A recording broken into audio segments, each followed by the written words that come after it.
talk about the power in proficiency scales. So I'm going to dive right in. Here's the goals of our call. I really want to just start with reviewing the purpose of proficiency scales. We're going to do a little bit of exploration on researching who are some researchers that we could follow when it comes to looking at proficiency scales. I'm going to actually talk about steps when I've worked with teams of creating those and what those steps would look like. And look, I've got I don't know what just happened there, a typo on there as well. There needs to be an E at the end of that scale. Don't work on your presentations at midnight is what that means. But we're going to explore which standards need a proficiency scale as well. So it'll be a little bit fast and furious, but here will be the bullet points that I'm going to cover. At any time, you can put something in the chat that will help Val know to stop me if you have questions, but I definitely want you to unmute and ask questions along the way. So the purpose of proficiency scales, I thought what we could do, Val, if you wouldn't mind manning the chat for me, really quickly in the chat, when you think of proficiency scales, what kind of purpose do you think that they have? So we'll just spend a few minutes, and let me see if I can open mine as you're doing that as well. What would be some reasons you think that proficiency scales are useful? And I think this is fun because sometimes people might be using them in unique ways or might have different thoughts from one another.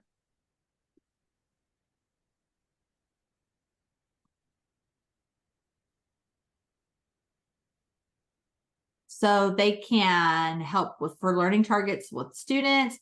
They can drive instruction for that final product of what learning standard to be addressed. We can quickly respond to a learner's individual needs. Yes, all of those things. They break down levels of understanding. Yes, and that can really happen in progressions. Where are you in proficiency? So that is exactly one of the purposes that we're going to talk about with proficiency scales today, is this idea of I'm going to mention backward design. What does proficiency really look like, sound like for students? And then I love how, somebody dropped in, then what does that look like where are you on that proficiency continuum? And that's really what they can help with. Let's see, here we go. So why proficiency scales? I have a couple of books on here. This is Robert Marzano's work, but I think High Reliability Schools, if you haven't checked out that book, I really like it. To me, it's Marzano's response of components of, effective PLCs and what that looks like. But he talks about in high reliability schools, here are the major components that they have in place, from a safe environment to instruction. And one of the things he talks about with a guaranteed and viable curriculum, right, is always going to be in there, that you're aligned to your state standards, but that you have clear ideas of what proficiency is. And so this other book, the Handbook for Developing Proficiency Scales, if you're on that journey, this would be one that I would highly recommend to you. It's one that I used when I helped develop our product, because he really shows you some exemplars and some different types of proficiency scales. So the why behind it is, I put a researcher on there, right? Researchers show that, and it goes with Hattie's work of visible learning, having clarity about teacher clarity precedes student clarity, I always say. But there's really research supports that when we're really clear about those targets for teachers and for students, then it makes all the difference. How many of you, and we could use a reaction button, or you could just give a nod or show of your hands, how many of you started off in a profession and ever taught a lesson and thought, I don't really know where I'm going with this. I don't really know what proficiency is. I remember my first year in teaching first grade. It was my second year teaching. We were supposed to be having our kids write summaries. And I was like, okay. And then we were supposed to put how our kids scored on an Excel sheet, right? This is the first attempt at data teams. And I remember standing at the board getting ready to teach it and thinking, shoot, what is a proficient summary? What should a first grader be able to summarize? I had no idea. And at that time, there was no exemplar, right? that I could look at of, oh, here's what it should look like, sound like. It wasn't in a textbook. I just got the email, track how your kids write summaries. So where did I come up with that? Right here. And I made it up. I thought, maybe it's character setting problem solution, right? So then I imported my scores. And guess what? I won. Out of the 4 teachers on my team, I had the highest scores, and I'm competitive. So this felt really good, right? That I'm a new teacher and I'm schooling these veterans. Feeling really great about it. One day I'm walking down the hall and another teacher had posted her summaries, who I was beating, by the way. I stopped and looked at her bulletin board, and who wants to guess what I realized? Hers were 10 times better than mine. They had these great openings, right? Here's the main topic. Here were some details about it, and then a great closing. Does this make sense? It was totally and then I remember standing there looking at it thinking, so I'm beating her in scores, but this work is 10 times better than my students. So that's just an example of the clarity piece. And then once I saw that, I actually at a team meeting said, hey, can we talk about what you're expecting from these summaries? Well, the 3 of us were all over the place. So when I sat down to score my kids' writings, it wasn't calibrated. So I'll stop belaboring this example, but I like sharing it because I think it's a perfect example of what happens all the time, that our grades aren't truly correct, right? My kids would have gotten higher grades on the grade card on certain things because my understanding of what proficiency looks like wasn't there. And so that's, again, supporting to the purpose and the why of proficiency scales. How do you hit a target if you don't know what it is? We have to help teachers reach that. So here would be Marzano's definition. It's a tool that displays a collection of related learning targets and scores so you can determine a student's current level of performance. And it can define learning progressions for a specific topic related to a standard. So when Marzano does proficiency scales, he talks about having measurement topics, these overarching big topics, K through 12, that you want kids to learn. And then within those topics, you have standards. Within those standards, they can have these specific learning progressions. So that's coming right from his work of it. Not only clarifies it for the teacher, but then that can help us clarify for students where they're going. So in order, what can proficiency scales do? They can help determine the proficiency level of a student. Are you really proficient? Like in my summary example, are you really proficient in summaries? It can identify where they're at in their mastery process. It can help you be utilized in personalized learning. So you're going to hear a lot about competency-based learning. Has a lot of synonyms: competency-based education, student-led learning, personalized learning. Any of these make sense? You're going to hear all these buzzwords, tomato, tomato, right? It's really talking about this idea of, to personalize learning or to help see a child's competency, you really have to understand where they are on that continuum. And so really what they're doing, this last bullet, is we're calibrating the proficiency level for students and for teachers, so we're really clear on where we're supposed to go with this. So examples of proficiency scales. Most follow this 4.0 scale where you have a 1.0. Now the 1.0 is usually always and can't do the 2.0 even with assistance. Okay, so the 1.0s you don't have to write a lot. They're usually based on the 2. But when you approach writing a scale, you always want to start with the level 3.0. Right? What is it for this particular skill do they need to know? And then you can decide as a team if you should drop that down. So then what does it look like for a 2.0? And then wrap back up to a 4.0. I share that because it's always easier to start with the 3 in the expectation and go either up or down rather than starting bottom up. And I think I'll get to that in my creation steps. I want to talk a little bit about the 4.0.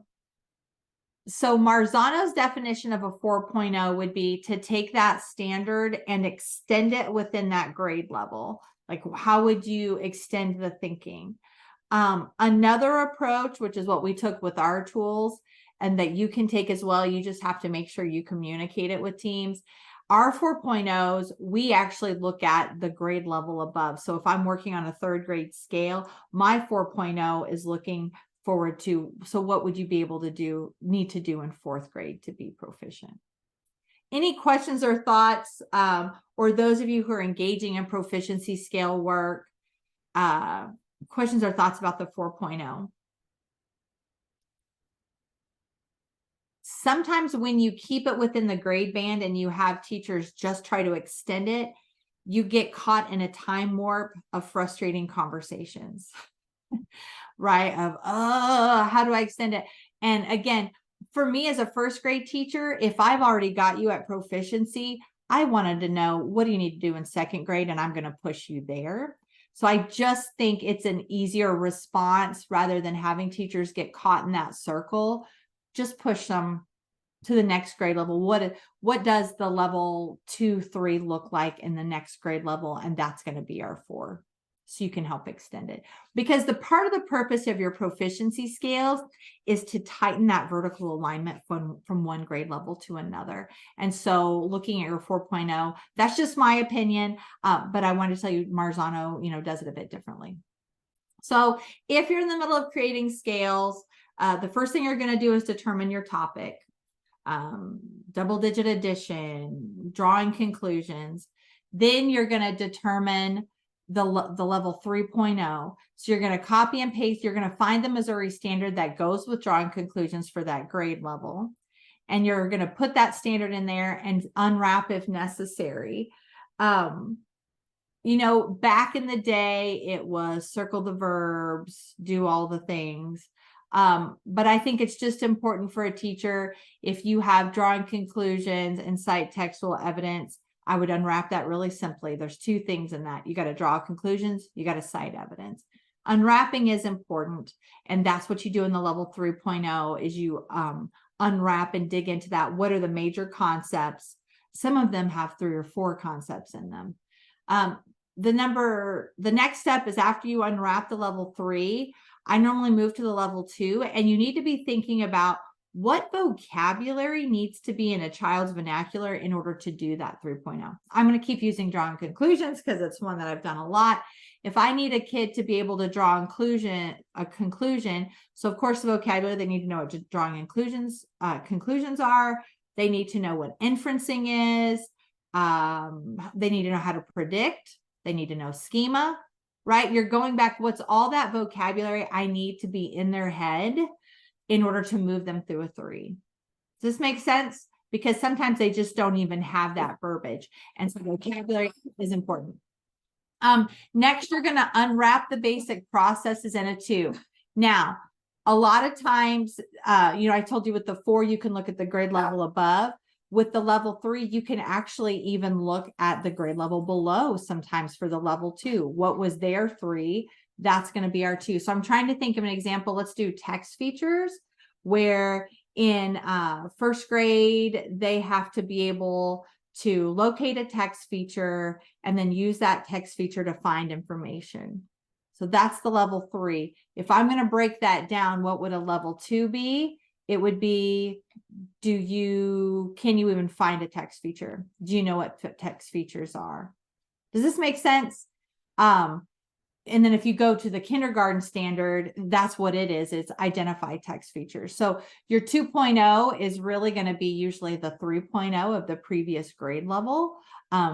And those prerequisite strategies. So the 2, 3, 4 really should, if you're doing it correctly and having the vertical conversations that you need to, there should be overlapping from grade level to grade level in those. And again, now when you get to the level 1.0, that's going to be, can you do the activities in the 2.0 with support? And if that means they can't do those things unless they have teacher support there. And I like to leave the 4.0 till the end. Once I know proficiency and I've kind of unwrapped it, then I can go back around. Let's take our text feature sample. It might be, can they, I'm trying to think how it builds in 2nd grade. It might be, can they use multiple text features, right?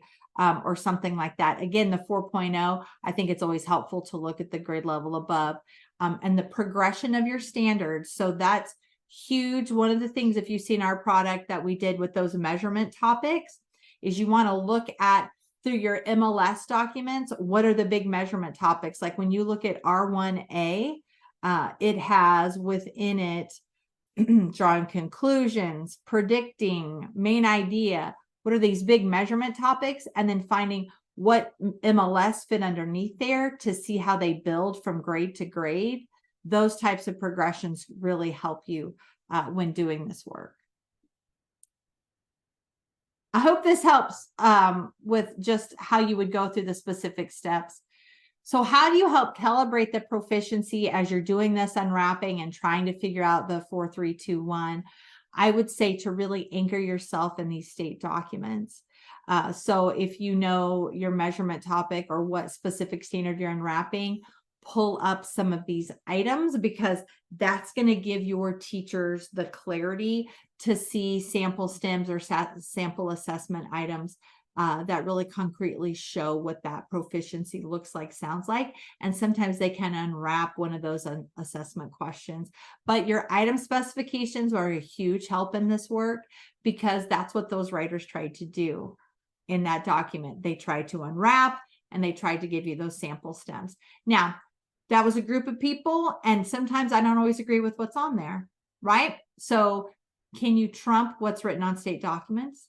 Yes. And so part of this is just those good conversations you have with teachers. So then the question becomes, which standard should have proficiency scales? Who wants to shout out? What do we think? Which standard do you need to make them for every standard? Priority is what we were working on. And I would agree, Brandy. That's where I would go with it, because we know that 80 to 90% of our MAP and EOCs are going to be over those priorities. Those would be the ones that I would create proficiency scales over. Now, those were recommended lists from the state. So I'm going to give you an example. In kindergarten, beginning and middle and end was not a priority from the state. Well, I think it is a priority. So as a district, you might say, yeah, but that's a priority for us. So we are going to make a scale for that one.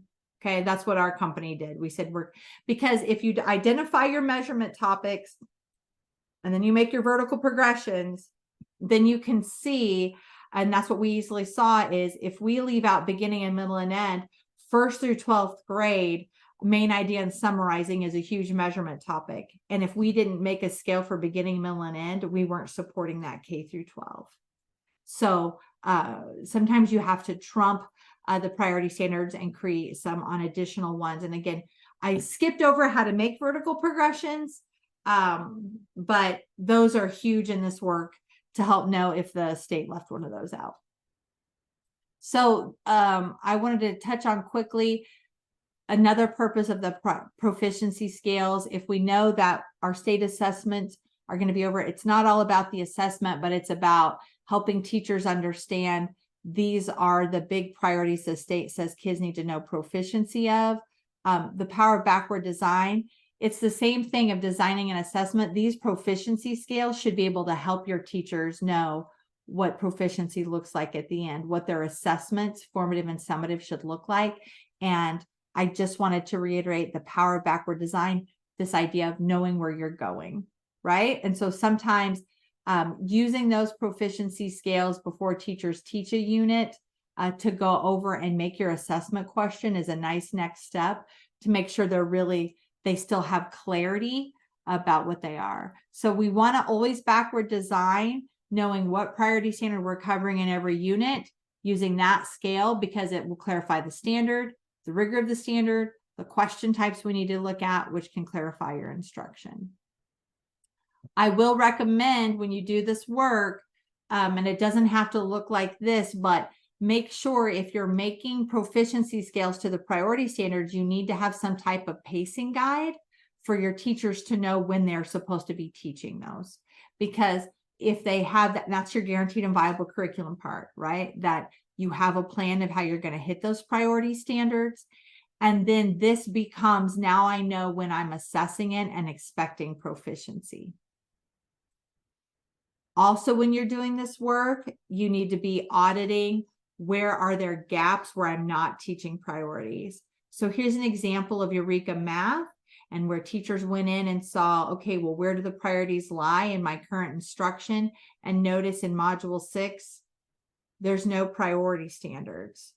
This is crucial because now Module 6 was only 10 days, but this teacher's probably still going to want to switch Module 7 with Module 6. Module 2 spends 25 days, but you're only teaching one proficiency scale. I'd probably change that and only do a week or two. But my point is, when you do these pacing guides, I would hyperlink your proficiency scales right into this for your teachers. So when I know that I'm teaching this, I could then double click and look at, well, what does the state really want me to do when it comes to problem solving and units of measurement? Okay, so I'm going backward a little bit, but if you're making proficiency scales over priority standards, then you also need to make sure that you're pacing them and auditing. Do you have a plan of how you're going to cover all those? And do you have an idea of a map of what that looks like? Because that should guide when you use your proficiency scales. I'm going to stop here. Any questions? I know I've kind of flown through, but I hope I've given you at least some other books or some tidbits when you're thinking about creating proficiency scales. Using those state documents, I think assessment items really help bring clarity to teachers.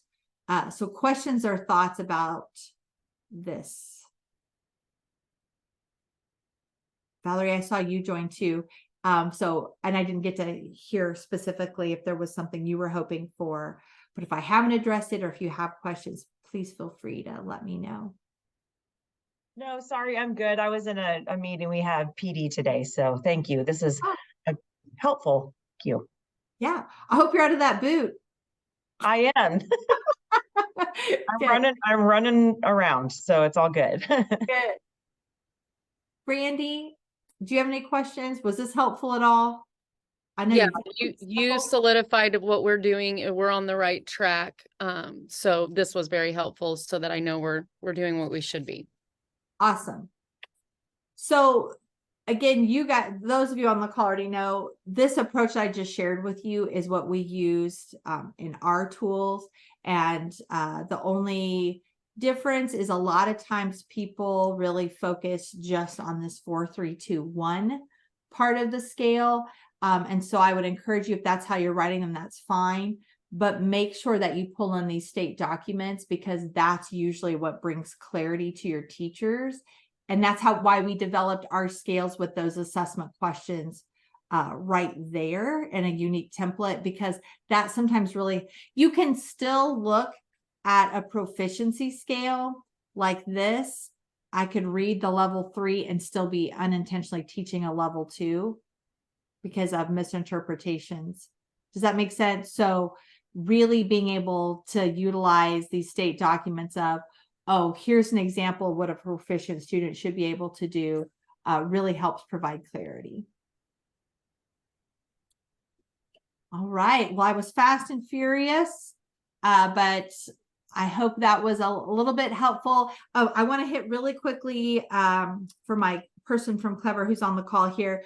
When this comes to competency-based learning, which the state is exploring, the competencies are going to be related not just to there's going to be academic competencies, and then there's going to be these competencies, with your portrait of a graduate work and these skills that you're wanting kids to be able to do. The work with proficiency scales and academic competencies is crucial because it's helping you understand where kids are in the learning continuum. If I'm working with a 4th grader on drawing conclusions, we want to be able to use those vertical progressions or proficiency scales to see, but where is this 4th grader really falling? Oh, shoot, to personalize for him, he's more at 2nd grade standards. So I need to go to that Does that make it's going to be really helpful when we shift to competency-based learning, because it's giving your teachers clarity to identify where your learners are on that continuum. And then it's hopefully going to give them ideas of how to move them along that. And so that's what you need for personalized learning, is you have to know how the standards build and how to back up or speed up for kids. So this work is a bridge to that. There's a lot more left to do. Competency-based learning is going to be a really long journey. Let's just say that. I've been to a lot of conferences lately over it. There's been people engaging in it for 20 years, and I don't think they've finally arrived. So we're going to be on the journey in Missouri, and this is a first step. So thank you guys for being here today, and I wish you a great rest of the week. Thank you.